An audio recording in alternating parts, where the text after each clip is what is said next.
Welcome to episode 45 of Bad Reviews for Good Books. Good job. I'm cold. That's why I have my arms like this. And for those of you that aren't watching, it's like magic. Now, we shouldn't say for those of you, because if you're not watching, you should be watching. It's your own fault for not seeing everything. So watch us on YouTube. Yeah, or on Spotify. We're also on Spotify. Or on Spotify. So that's fun. Have any long stories for us? No? Okay. I'm trying to think, but you said that in a very rude way. No. Do I have any long stories? I'm going to say no. I don't have anything currently. Okay. I'm really sad about that. Nosab Sirk said, I'm all about dark fantasy and science fiction, but was unprepared for the death of small children in this book. I have children of my own and found this I already know what it's going to be. Dissatisfying. What? That book that I didn't read, but we watched the show, part of the show. What is it called? With the Lannisters? What is the name of that show? Game of Thrones. Yay. Wow. That was okay. I guess I should have picked a different Do you know how I knew? Because we watched like an edited version of that show. Well, it was supposed to be edited. And I saw something disturbing. And I remember you saying that in the books, it was hard because there was a lot of violence toward children. Mm-hmm. And Ryan's got a really high threshold for violence and stuff, but that even affected you. And I was just like, how did that was like forever ago when I was, like I had a sensitive soul and I had started reading. When did you have a sensitive soul? I had started reading, Game of Thrones and I loved it. But it was like, there was a couple of times when they're like babies getting killed. No. I can't. No, even in the show, there was something that didn't get edited out. That's what I was saying, was we were watching an edited, remember it was supposed to be edited and didn't get edited out. And I was like, nope. Nope. That's no right. more. We're done. That's right. I think that's when we stopped. Right. But then I watched the entire series not too long ago. Unedited because I'm a naughty. And then after that, I listened to the first book on audio and the second one, but it was pretty boring. Just, I think because I had already watched the show and it was like basically the exact same thing. Like they stayed pretty true to the book. At least the first two. Anyway. I can't do violence. Any kind of violence. It's very hard for me. I would not have enjoyed that. No. But that said, this episode is going to be like it's going to be kind of, there's a lot of trigger warnings in this book. Okay, so let's just say if you care about humanity, you probably don't listen to this episode. No, there's just like, we're going to say the words like breasts and rape and molestation and stuff. So good. Thank you for that trigger warning. So children... Definitely not for kids. Probably not. Which is extra funny because I told Ryan that I wanted to record with our family this time. And he was like, yeah, no, this time. This book is not going to. And I was like, what? Is it a book the kids have read? What? I tried to, like, I did cut a lot and I tried to make it so it's not, so it's not really offensive, but there's still a lot of adult themes. And most of the people did have serious issues with the adult themes in this book. This is Natalie. Natalie said, let's just talk about the world portrayed here. Women are totally submissive to men, and male authority is unquestioned. OMG, how original. Where did he ever come up with that idea? There are paragraphs upon paragraphs describing the quality of the steel used for the swords, which have names. Wow, super cool, dude. I feel so macho just reading about it. Horrors are talked about more often than any other type of woman. And any of them that appear in the book are sultry seductresses that just love pleasing the rich man paying for them. How fresh. I've never seen a man have that perspective. Barely pubescent girls are married off and become obsessed with their middle-aged husbands. No comment necessary. Wait, do you know what my question is going to be? Based off of what you just read? What? When was this book written? That's a good question. Because that's no excuse, but I am saying I think that this book is pretty old. Like, I feel like it was written before we were having the kinds of conversations we should have been having about women and our rights. August 1st, 1996. Oh, okay. Oh, that's not really an excuse. I was thinking it was more like the 60s. 96. That's And what's the author's name? No, Martin? George R. Martin? R. George R. Martin? What's the RR stand for? I don't know. You should definitely look that up. George R. Martin. Why are the 2 R's necessary? They better be good. That's why I need you to look this up. George Raymond Richard Martin. Why? Raymond Richard. Why? I don't know. That's why it's just RR.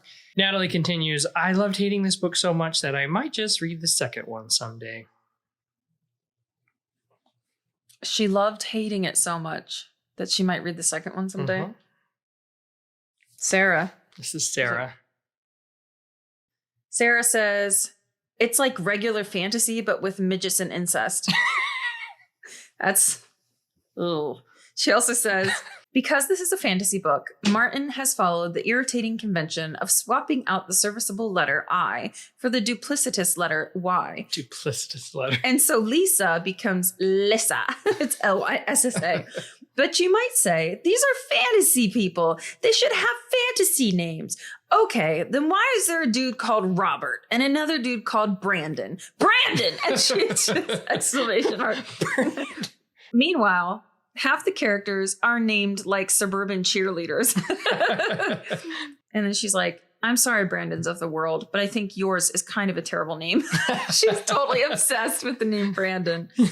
I like the name Brandon.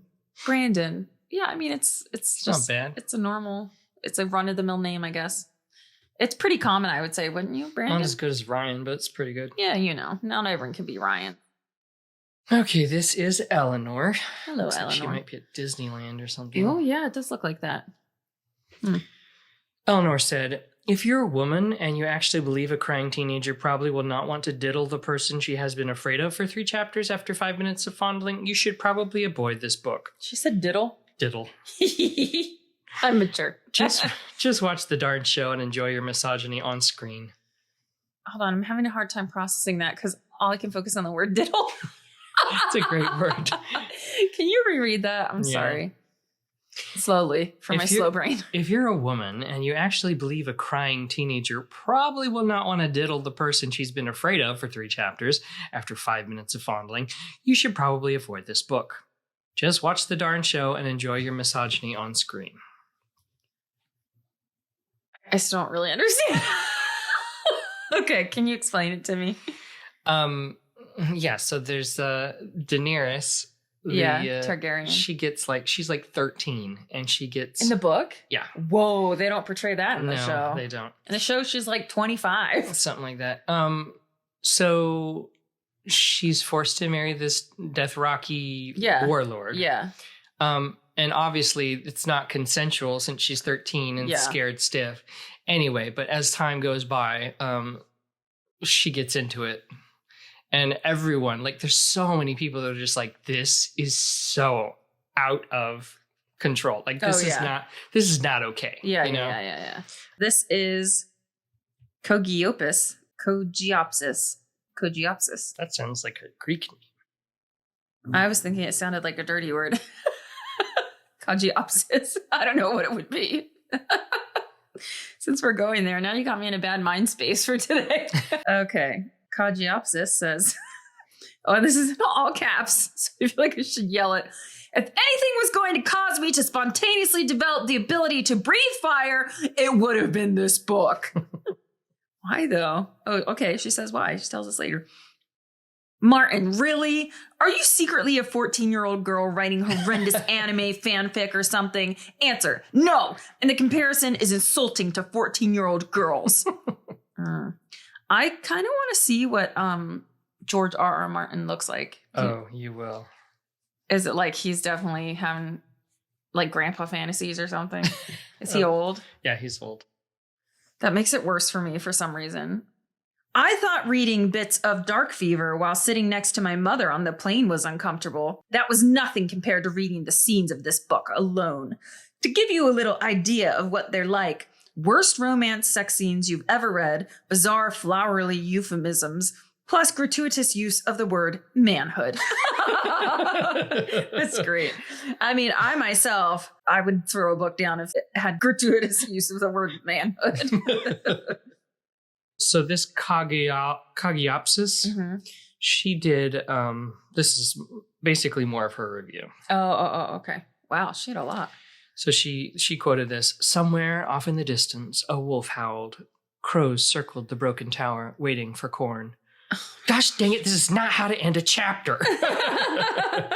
That's true. Because, well, I'll say this about Ryan. One of the things I love about his writing is he does a really good job of leaving chapters on cliffhangers, which is not the easiest. But authors who can do that will get people hooked, because you'll say, I'm just going to read to the end of the chapter. Anyone who is a voracious reader knows exactly what I'm talking about. They should have a word for this syndrome. It's like a only one more chapter syndrome, or one more page. Well, it's funny because a lot of, actually, I don't know, a couple of the reviewers were talking about how that practice of ending it on a cliffhanger is for hack authors that aren't good enough to. No, I disagree with that. I feel like that keeps the narrative flowing. Well, it was enough to make me feel a little silly for doing that. But No. I guess it's good we're having this conversation. And if you guys have any thoughts about this, you can contact us. But now I'm curious about that, because really people feel that way? Somebody does. They're like, did that change your... Like, it's gimmicky, I guess. No. Did that make you want to change? No. How you write? Not enough. But, because I'm all about, like, manipulating my readers. But, I will feel guilty about it every time I do it from now on, though. Oh, man. This is ruining everything, because I have been trying to do that in my book. Because that's something that I love that you do. And every time I read a book, I mean, it's like, I become frenemies with the author because I'm like, oh, I really need to go do something else. I need to get busy on something else, but I'm just like, I can't stop, because I genuinely will be like, just to the end of this chapter. But then almost all the webtoons do that. Did you ever notice that? Mm-hmm. Webtoons. Yeah. So, I mean, webtoons. And look how successful webtoons is. So I'm just saying, I wouldn't say that that's gimmicky. I would say maybe it's a preferential thing, but I wouldn't say that makes you less of a accomplished author if you do that. Probably not. Now I'm really curious about how many authors do this. I know that there are authors that I love that do that. Oh, yeah. Sorry. I'm like fixating on this for some reason.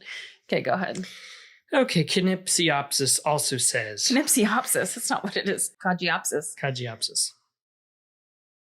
She began to find pleasure even in her nights, and if she still cried out when Drogo took her, it was not always in pain. Oh. Is this supposed to be romance growing? Oh my gosh, that's just so sad. Forgive me, but that sounds like a lot like someone's terribly twisted fantasy. Oh, speaking of which, we're not going to say who it is. Why not? But when Ryan and I were getting married, I had a relative. I don't think this relative listens. I shouldn't say it. Just let him touch you. Yeah. This relative's advice to me was, if I ever didn't want to if I wasn't feeling in the mood for sex or something, that I should just let him touch me. We still laugh about it. We're almost 17 years in marriage. And this, if you want to save your marriage, do whatever your husband just let him says. touch you. It's just like, I'm sorry. Like, you're even back then. Just taking a step back. I know. It's like, I don't really agree with that. I mean, I think she was saying, that if you let him touch you, you can kind of get in the mood or something. But I'm just like, it's called autonomy, and I tend to believe in it. So, yeah. Sorry if you're watching this. She probably doesn't even remember saying it to me. Probably not. Okay. So, why are you hiding it? You're like hiding it from me. Like, oh, you can't read that. Can't read it. I already guessed on the first one. I know. But somebody mentioned something about Draco and leather pants. And I'm like, what? Draco like and Draco Malfoy? Pants. Yeah. So Ron the Death Eater is taking a good character and making them evil. Draco in leather pants is when a fandom takes a villainous character and downplays their flaws, often turning them into an object of desire. Really? Like, I can fix him is a commonly expressed sentiment. It's just a fandom thing. Draco and Draco leather pants. and leather pants. So like if you Because he's sexy. like a leather really pants good, or something. really. I guess Oh, that's what they're man. saying about Drogo. Like he's a villain for raping his wife, but then he's yeah. but then he's so gentle, and he's like, oh, he's so nice, and he's good looking. Like it's Stockholm syndrome. Interesting.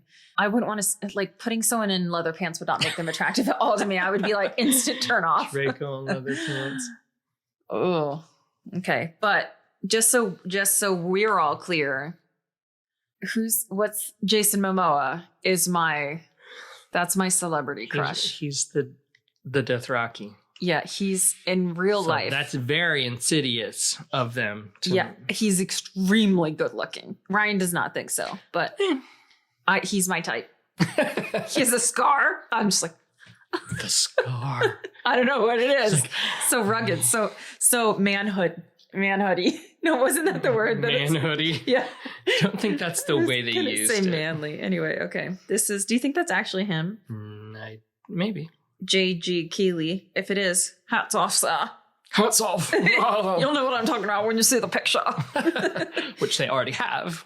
Yeah, that's true. No, I'm purposely going to wait to put that picture up. Okay. This is going to be good already, I know. Which seems to plague every mainstream fantasy author.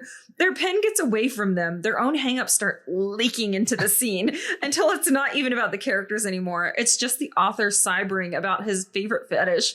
And if I cyber with a fat bearded stranger, I expect to be paid for it. She wore faded sand silk pants and woven grass sandals. Her small breasts moved freely beneath a painted Dothraki vest. Imagine the process. Martin sits, hands hovering over the keys, trying to get inside his character's head. Okay, I'm a woman. How do I see and feel the world differently? Oh, hey, I've got breasts, man. Look at those things go. Whooshing mammary sound effect. Okay, time to write. Whooshing mammary sound effect. This person is so right. This is actually a man that wrote this, J.G. Keeley. Well, if the picture is any indicator. And thank you for writing this because I'm really impressed. He's like he's getting it right. He's absolutely getting it right from a male perspective. Okay. Where are the descriptions of variously sized bulges? There are a set of man boobs, which perhaps Martin has some personal experience with. That's just mean. As Martin himself explained, when asked why there's no gay love scenes in his book, despite having gay characters, they're not the viewpoint characters, as if somehow the viewpoints he chooses to depict are beyond his control. Apparently, he plots as well as your average NaNoWriMo author. Sorry, none of my characters choose to be gay. Nothing I can do about it. We should explain what NaNoWriMo is. I'm probably pronouncing that wrong. I don't even know. I always go nano. I know what it is. Yeah. Because I thought about doing it, but then I was busy in November. So there is this whole community of people that in November, they try to write an entire manuscript. And I think the goal is like 50,000 words. And that would be so difficult. So before I started writing, Ryan would say like, oh, I'm up to this many thousand words. It would mean nothing to me. I didn't know anything. So I'm being clear right now that 50,000 words is a lot of words. And so they try to complete a whole manuscript in a month. And I'm curious about how many people actually succeed at that. Do you think it seems like it's a pretty big community? People without jobs. Yeah. Or, people that don't sleep in November. I don't know. I wanted to try it this past year, but I was I was right at the end of a class and I was behind, of course, because Jaida. And so I didn't do it. And now it's next year. No, not next year, because guess what? I've been working on my book for a little while now and I'm only up to not even 30,000 words. I'm like on the cusp of 30,000. It's just so good. So good. So good. Okay. Sorry, this is still JG, which I will listen to anything he has to say because I really like his viewpoint. He's good. Anytime you're like talking about the patriarchy, like smashing the patriarchy, I'm like, we can be friends. We can be friends. Okay. He tore out the joyful heart of fantasy, but failed to replace it with anything. There is nothing in Martin's book that has not been done better by other authors. However, there is one thing Martin has done that no other author has been able to do. kill the long-running high fantasy series. Martin's inability to deliver a book on time, combined with his strained relationship with his publisher, means that literary agents are no longer accepting manuscripts for high fantasy series, even from recognized authors. Apparently, Martin is so bad at plot structure that he actually preemptively ruined books by other authors. Is this true, do you think? I don't know. Now maybe I need to... Maybe it was a while ago. I want more They're details. Still printing Brandon Sanderson's books, though. That's true. So there's this one podcast that I really like. It's called Minorities in Publishing. And it's a Black woman that lives in New York City. And she works for one of the big publishing, I was going to say publishing houses. I know. I wish I lived there. And she interviews all different kinds of minorities that are in the publishing business. So, I mean, illustrators, authors, editors, agents, anyway, just tons of different people. And it sounds like it's pretty common for authors to not be on time with their deadlines and stuff. That really surprises me. If I was an author, I would literally do everything I needed to do to get my manuscript in on time. Even if I was well known and had a bunch of books out, that seems... That's because you're a people pleaser. These other people are like, I'm just going to go to a party instead of writing my book. See, that surprises me that there's that's a pretty common practice. Had you heard that before? Oh, I figured.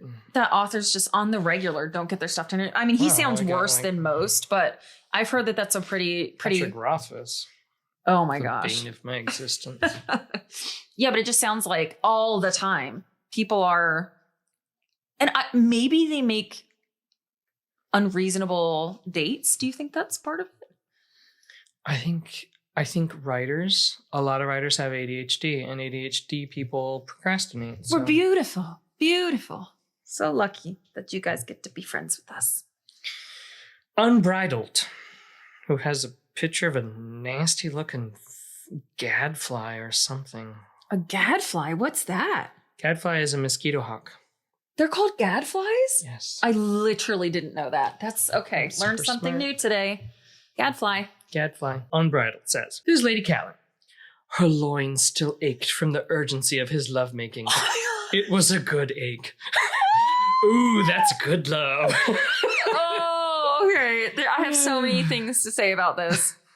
I mean, even after I had, going throughout my day, I would think of this phrase.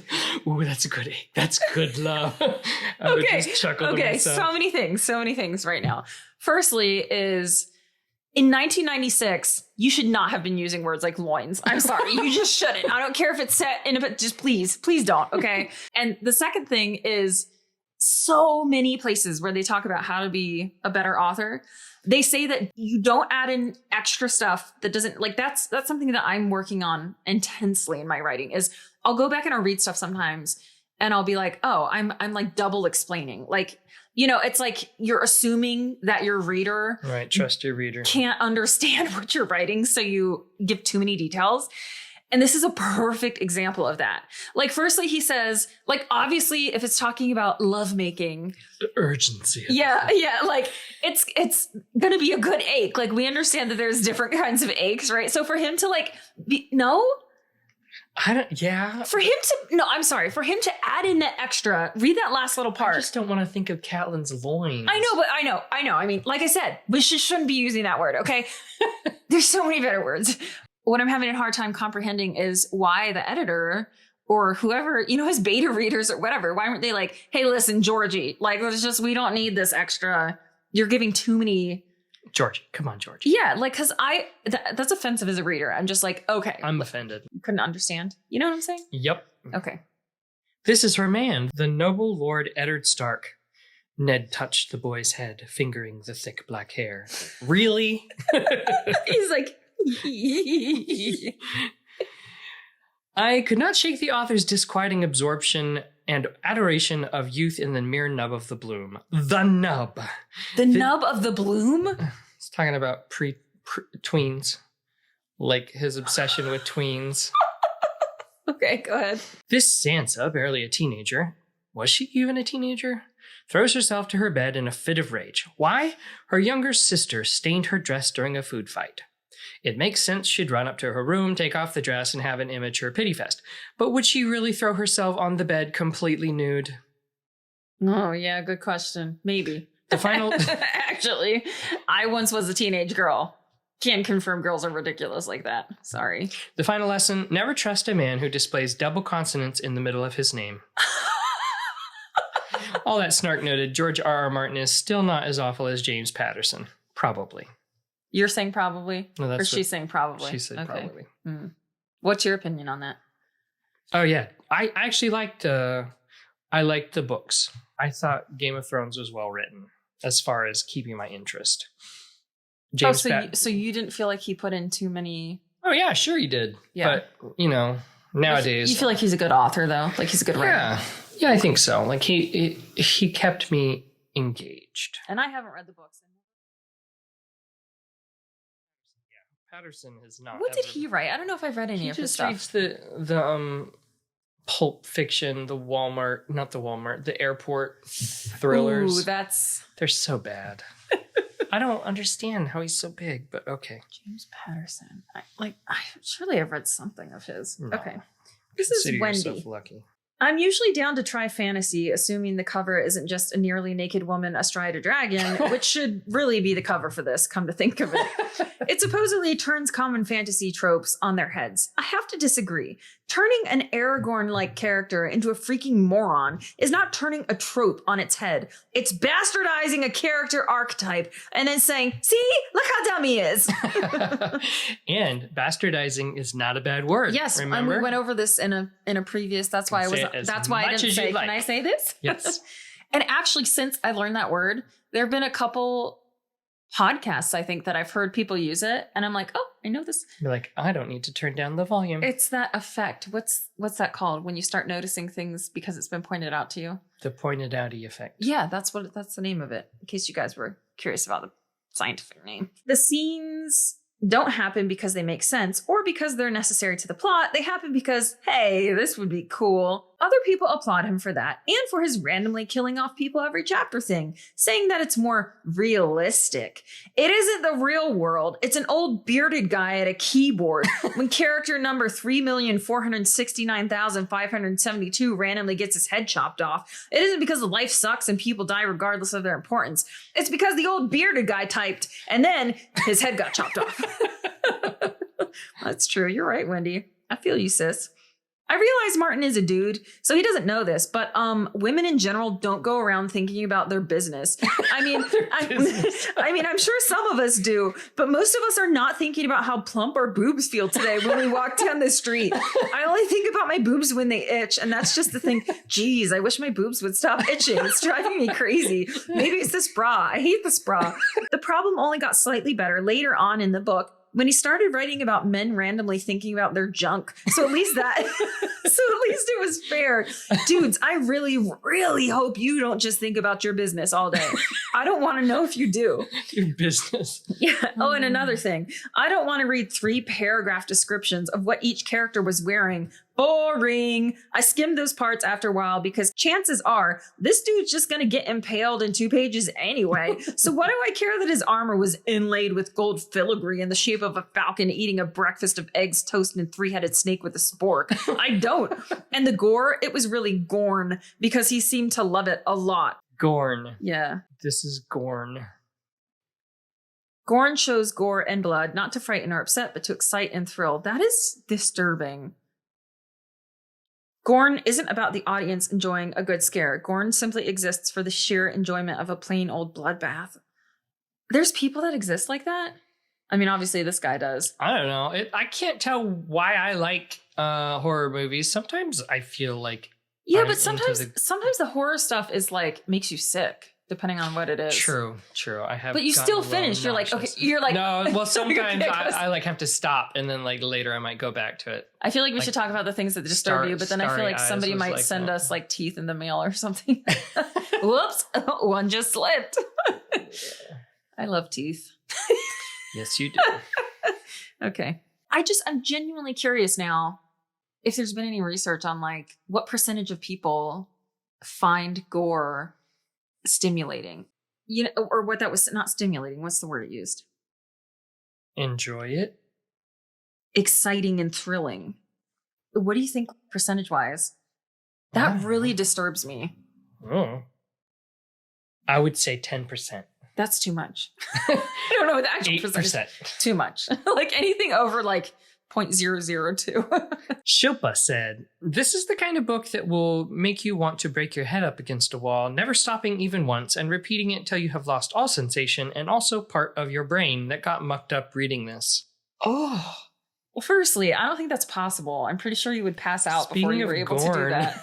Yeah, seriously. Oh. You're like, brains.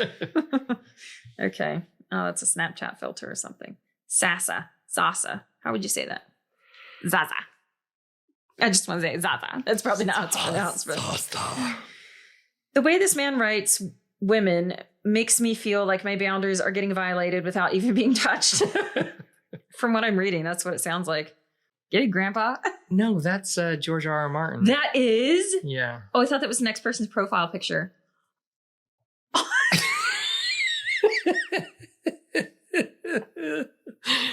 I feel... That's why I put that in there because, you know, she's talking about her boundaries being... Oh my gosh. We're big proponents of not judging someone on their looks. No. No, I'm not judging him because he's a big dude or because of his face or anything. This photo troubles me because it feels like he is... Is that Sansa? I don't even know. No. I don't even know who that is. Is it? I don't recognize it. Or the person. Maybe it is. I don't know. His knee is too close to hers. So I'm totally going to make judgments on I'm going to make judgments on this. I'm sorry. I really wish you hadn't shown me this. The thing is, like, he wouldn't look so creepy to people if they hadn't already read his books and, like, all of the stuff that's in there. Yeah. All the creepy... Like, and in the picture, he's like... Wait, hold on. Let me try and impersonate this. Hold on. You need to be the sexy lady next to me. Oh.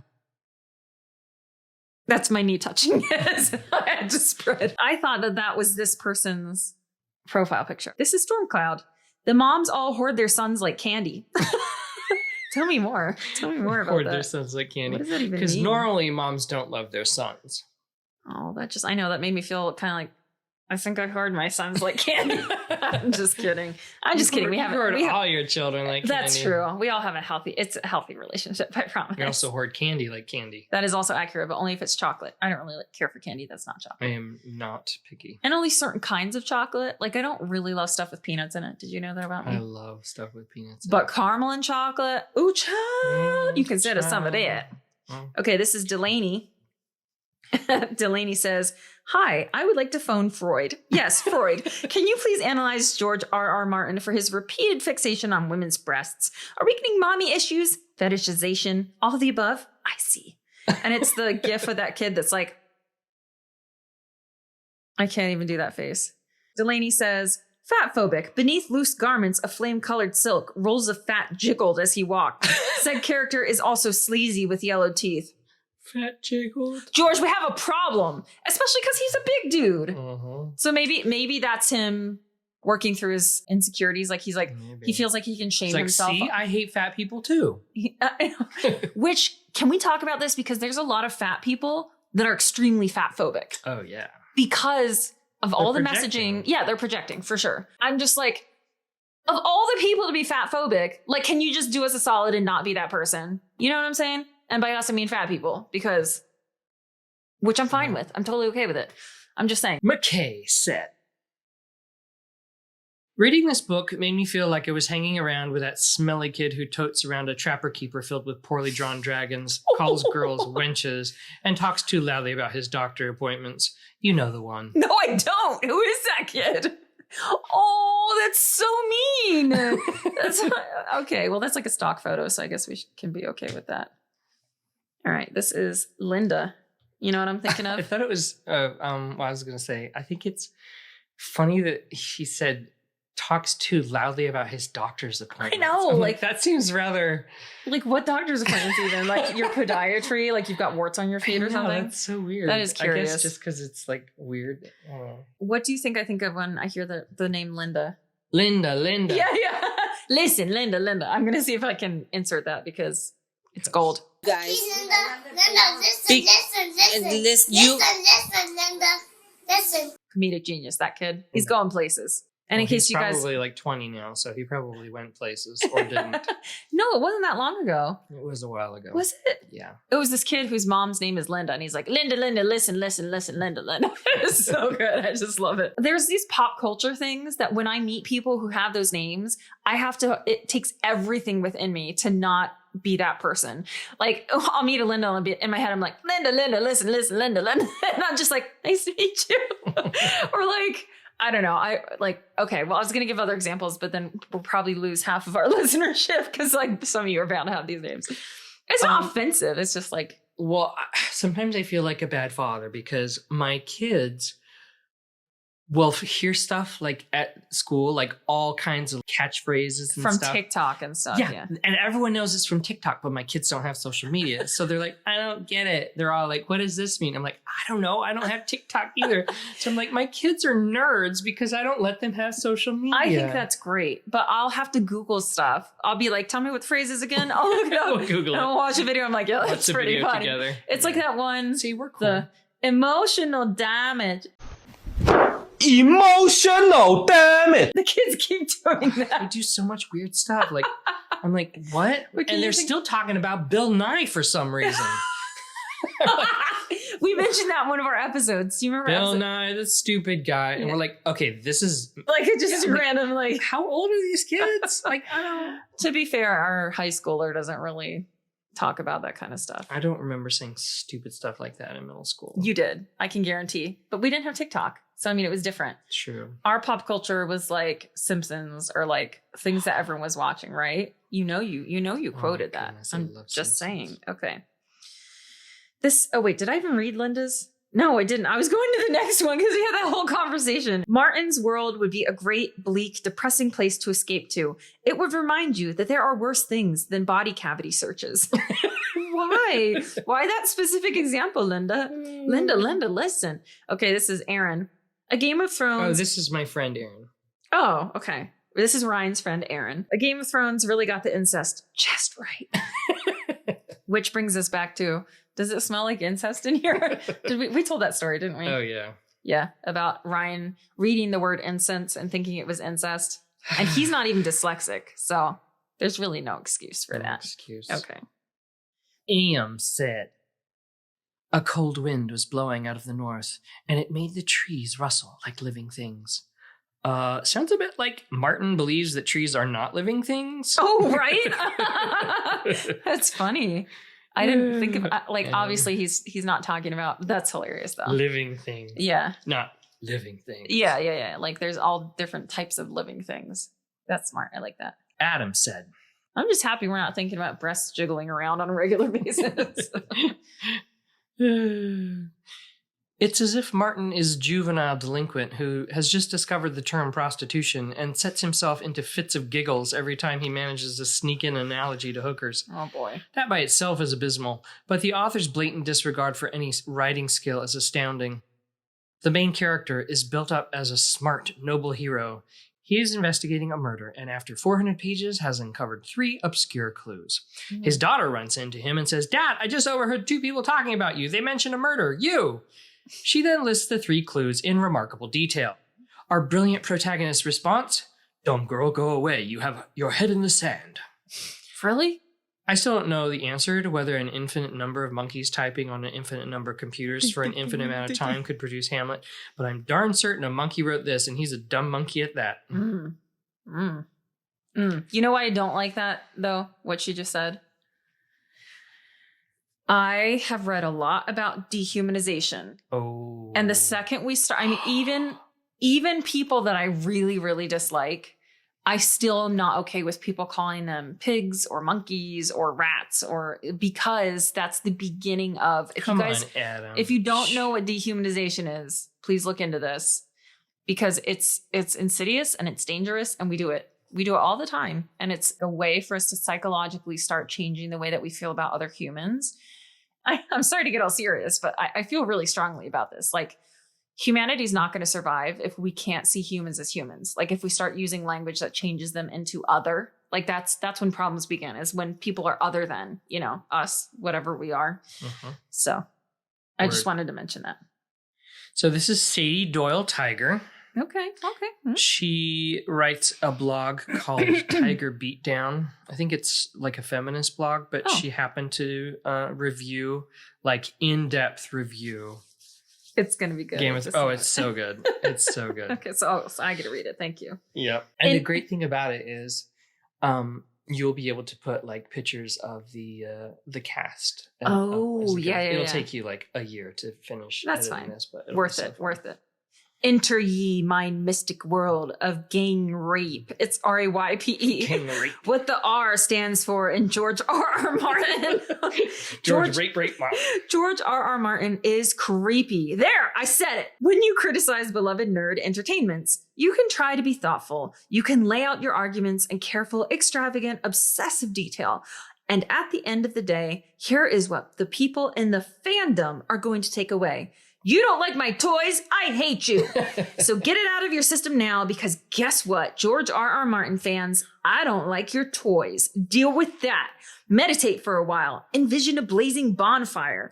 Then imagine me dumping all your comic books and action figures and first edition hardback Song of Ice and Fire novels into the bonfire and cackling wildly. Like, so-and-so was dead, but now he's alive, but now he's dying, but now he's a zombie, but now he's the Prince of Slarblegahar because he was in disguise. Plot summary. Everything was going fine for Ned Stark until he got promoted. Oh, by the way, this is pretty much a lot of the plot points. So there's so many spoilers in this. So if at this point, I feel like if someone was going to watch the show or read the book, they would have. Like, unless they're like 10 years old and like, No, this has been around for so long. Like, hasn't it? It's been years and years. It's been around for a while. Okay, but But if you still plan on watching it, we're about to spoil everything for you. Okay. Everything was going fine for Ned Stark until he got promoted to be vice president of Westeros, and his son Bran got pushed out a window. Turns out Bran was peeping on the queen with her brother. Gross! Bran is now in a soap opera coma. Regardless, Ned and his daughters have to move to the capital of Westeros, where there is a dark mystery which he must investigate. Intrigue ensues. Meanwhile, Bran awakens from his soap opera coma. He has soap opera amnesia and is paralyzed. How will he ever tell anyone about the queen? Ned is still with the intrigue. After approximately 700 pages of intriguing, how many pages is this book? I don't know. A lot. More than 700. Yeah. Is she exaggerating, or that's true? No, I think that's true. Whoa. After approximately 700 pages of intriguing, Ned solves the mystery. Turns out the queen was with her brother, which we found out 700 pages ago, but still, Ned is shocked at this. He's going to expose this corruption. Ned promptly gets his head chopped off. Meanwhile, in an apparently unrelated plotline, the blondest girl in the world hatches some dragons. Meet Catelyn. Catelyn's an all-around swell gal, except when she is A, getting all hysterical and non-functional because her children. B, stupidly kidnapping members of the royal family on a whim because her children. And C, being a total witch face to Ned's illegitimate son because he is not her children. Remember, kids, women are meant to be kept away from sharp objects and heavy machinery at all times because they are always thinking with their baby makers.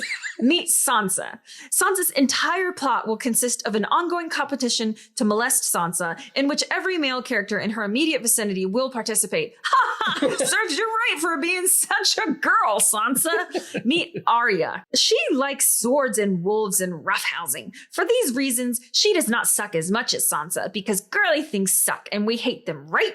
Arya trains to be a sword-fighting ninja. She's going to be fine. Meet Cersei. She talks sometimes, totally worth a slapping. Meet Daenerys. I really want to like Daenerys, yet there are two little problems. Problem one, creepy pedo crap. Despite being terrified of her grown adult husband, we are treated to several graphic eroticized scenes with a 13-year-old child falling in love with a grown man. Problem two, blatant racism.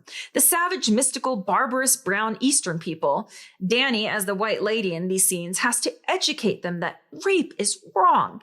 How will I ever communicate with these superstitious natives? 2, A Clash of Kings. Oh, this is the second book. Okay. Plot summary. What's more interesting than medieval battle tactics? If you answer literally everything, you're going to hate A Clash of Kings. So anyway, it turns out that recently headless Ned had a variety of sons who did not get pushed out of windows. One of them is Robb. It's R-O-B-B with 2 B's. And he wants to be king of mystical Dragonland. But Cersei has a son, Joffrey. He's the current king of mystical Dragonland. Dead King Robert had brothers, and you're not going to believe this, but Brother 1 and Brother 2 both want to be king of mystical Dragonland. Then there's Daenerys. She too wants to be queen of mystical Dragonland, but is currently sidetracked, what with her being worshipped by various non-white populations. Who will emerge victorious as the one true king of mystical Dragonland? I sure hope you didn't want an answer to that, because it turns out there are like 5 more books in the series. Meanwhile, it's an apparently unrelated plotline. Headless Ned's other son, Jon, is fighting zombies. Cersei, still evil, not currently being beaten by her husband. Meet Brienne. Catelyn feels super sorry for her because of how ugly she is. Very is how ugly she is. She's the only female knight that we've met thus far, because female competence can only evolve in the absence of sexiness. Anyway, Brienne has a crush on Renly because he's hot, and she is, as previously stated, an uggo. Also, Renly's gay and recently dead. Really, this relationship is doomed on a number of fronts. 3, A Storm of Swords. Plot summary. The thing is 1,500 pages long. 1,500, that's long. And this is the third one? Uh-huh. So take a deep breath. When last we visited mystical Dragonland, there were approximately 900 candidates for king. You know what that means. Yep, time to die, everyone. Renly, dead. Theon, apparently dead. Robb, he's doing fine, except for the fact that he ticked off the old dude whose daughter he was supposed to marry. But that's a fairly minor slip up, and I'm sure it won't. Oh crap, that old dude killed him. Robb is dead. Catelyn is dead. I guess Joffrey is the undisputed king of mystical Dragonland. Oh, Joffrey's been poisoned. Joffrey is dead. But we all know the power behind the throne is Cersei's dad, Tywin. So this shouldn't disrupt. Oh my, Cersei's dad is dead? Whoa, that means Cersei is in charge of everything. Woohoo! I'm sure we won't be given any unfortunate sexist lessons on the evils of irrational, slutty, catty female leadership. Especially now that Catelyn has emerged as a vengeful zombie. Is this true? Is this true? Yeah. Oh my goodness. Meanwhile, in an apparently unrelated plotline, the 9,000 other characters in this book, Catelyn gets hysterical and rips off her own face because of her children. Sorry, Catelyn. You know bad things happen when you try to do stuff. Try to be more careful next time, because there will be a next time, because you are now a zombie. This is Brienne. We learned that Jaime, recently pushing a 7-year-old child out of a window, is really a good guy at heart. Martin's favorite thing to do with Brienne is to surround her with guys, at which point she requires rescue by Jaime, the guy who pushes kids out windows, on whom she now has a crush. Cersei is evil. How do we know she's evil? She's consensually sleeping with more than one dude. Obs. Also, she's had any problems if a dude sleeps around, but when I do it, it's somehow the most damning evidence against my character. So just to be clear, the only female character who consistently levies an institutional critique of sexism in these books? Evil. Who's molesting Sansa Stark? A very competitive round here. Joffrey, the returning champion, is still in the lead here until a stunning second quarter turnaround in which Sansa is forced married to Tyrion. Tyrion refuses to actually rape her. What a guy. And Joffrey is cleared from the field with poison. It's anyone's game now. Sansa escapes the castle. And could it be that no one is going to molest Sansa this season? What an upset. Wait, no. Who's that I see? Why, it's Littlefinger, that wormy guy from the first book. He instructs Sansa that he intends to care for her as a father and then totally Frenches her. Wow! A thrilling conclusion. Be sure to tune in to next installment for more long-running plots constructed entirely around child molestation. 4, A Feast for Crows, or I'm sorry I forgot to write the next installment of my book. Special guest appearance by Zombie Catelyn. Plot summary. This is the book that got them mad. The one that dropped all the central plot threads, resolved none of the cliffhangers, and cut out all of the important characters. She's implicating none of them are important, which I like. The side characters no one cares about were the women. Brienne is trying to find Sansa, which consists of wandering around asking people if they've seen Sansa. Arya is training to be an assassin. She's gonna be fine. She's always fine. They blinded her? Darn. Cersei Lannister. Cersei is queen, but guess what? It turns out that she's too irrational and catty to do it right. Turns out she's just really insecure because her 7-year-old son's 13-year-old wife might be prettier than she is. And basically, the woman who spent the past 3 books scheming her way into dominating an entire continent becomes an incompetent, screeching harpy. The moment she actually exercises power, women bosses, am I right? Final scores. The only major female character to go without a single rape, attempted rape, sexual assault, or incident of partner violence, Catelyn Stark, who, as you may recall, is dead and a zombie. Verdict, George R.R. Martin is creepy. Thank you for tuning in. Agreed. She covers everything. I feel like She's so good. I just really like her. That was probably like an 8th. Oh yeah. That was such a long review. This is so good though. Like really So good good. stuff in there. All right, Lamaza from New York said, I saw a picture of George R.R. Martin, a fat man with a bad haircut and a scraggly beard wearing some sort of cap and in black satin for a black tie party. Well, he's a nerd. No surprise there. Oh, that's just mean. Oh, oh no. Oh no. Just oh no. Oh no. They didn't mention the glasses. They could have gone a step further. Or the turquoise piece on his. Is he part indigenous? I don't know. That hat, though. I need an explanation about that. It's called a Jeff cap? I don't know. Or no, it's like a Newsies, right? He I'm loves pretty sure that they're called hat. Jeff caps. I feel like when somebody holds onto a hat like that for years and years and just like insists on that style. When they have but, their own specific style. Yeah, when he's like, make it silk, make it gray, make it tweed. When somebody is that. That's his brand. Yeah, when they're like that stuck to a specific type of piece of clothing, but it's not just one, it's like several versions, which makes me curious about, is he losing hair? Like, and he's like insecure about his baldness. I really enjoyed this episode. Fun. Yeah. So, but definitely not for. Sorry if you were offended. No, you're not. As long as you come back next week. Yeah, come back next week. We'll probably do something fun with our kids. Yeah, we'll do a children's book with our kids. I realized like we've done a lot of children's books, probably because I love them so much. And because we have a lot of kids. So we spend a lot of time reading kids' books. Anyway, thank you guys for coming to Bad Reviews for Good Books. Peace out.